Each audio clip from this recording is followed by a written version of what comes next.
Alright, with the colder months now upon us, I thought it'd be an opportune time to run you through the Truma VarioHeat. I've got one in mind in Letitia's caravan, so let's go inside, let's check it out. I've got a few maintenance tips, a few how-to tips, and how to get it running if you happen to get one installed in your van. Come on inside. Alright, so now we're inside. I guess a few people ask, this is a question we're going to ask all the time, gas versus diesel. Look, this is a personal opinion, my personal opinion only. This is obviously mine and Letitia's caravan, so we have a gas heater installed in our caravan. It's just our personal preference. In our last 3 or 4 caravans, we've had the Truma gas heater, and we've had great success, no issue with it in all our caravans, except for one time I forgot to fill the gas bottle. So that was a me issue and not the Truma issue. So my name was mud that day. But I guess one of the big reasons why I like the gas heater, zero maintenance. I'm not a maintenance sort of guy. I like something that's in there and it just works. So very little maintenance required on these, unlike the diesel heaters that need filters and so on changed. Got to be mindful about leaving diesel in the lines of the diesel heater so they don't sort of clog up when it sort of settles. Obviously we're in Queensland, we don't use it all year round, so I like the fact that very little maintenance involved in this one. So I guess let's get into sort of operational, how they work. Important, I know we're blokes and sometimes we don't like reading the manual, but take the time, read the manual, it is really good. Give you a few hints and tips there. So alright, let's get into it. This is the heater itself. This is the exhaust that runs to the outside of the caravan that takes the fumes away.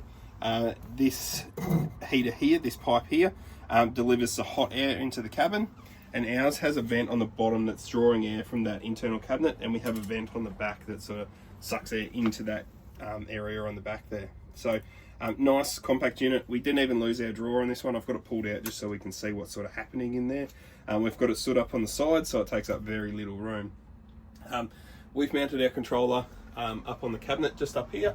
We hid all our wiring up in the fridge cavity here, so keep it nice and concealed, can't even see any wires or anything. Simply to get it operational, press the middle button, just a slight touch. You'll see it'll start flashing on the little motorhome. This is the key, so press on it once again, it'll say off. If you roll the controller to the right, it'll start moving. This is actually your temperature, so we're at 9 degrees, 10, 11, 12.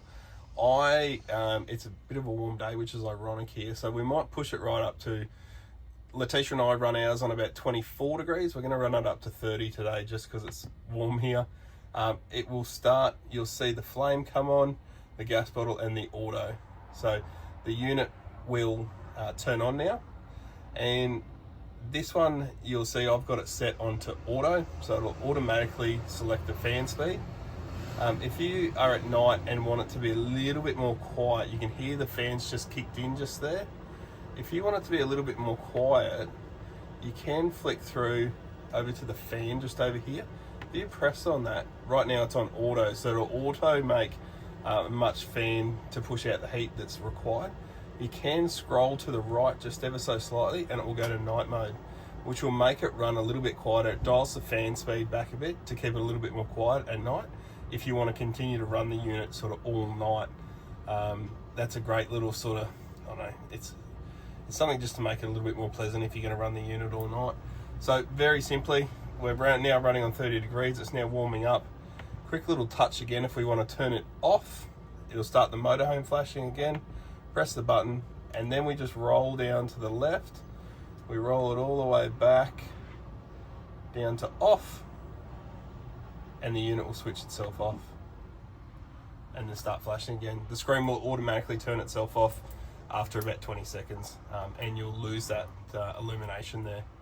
Alright guys, so now we've gone through the controller, I thought I'd run you through a few maintenance tips or a few troubleshooting things.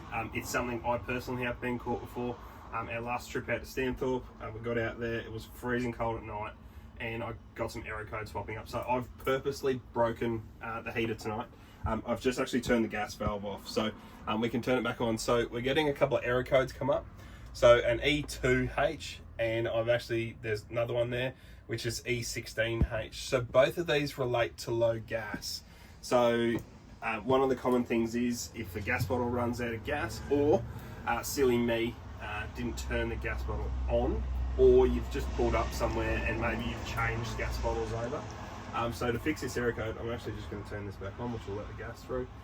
should fix automatically. But a little trick and a tip I like to tell people, if you've just changed your gas bottle over, or you've just refilled it, and you're swapping bottles, I like to tell people to turn their cooktop open. So just open your cooktop and just ignite one of your burners, and the system will actually just purge gas through your gas lines, which will push some gas through to the heater and will get it out of its limp mode, if that makes any sense.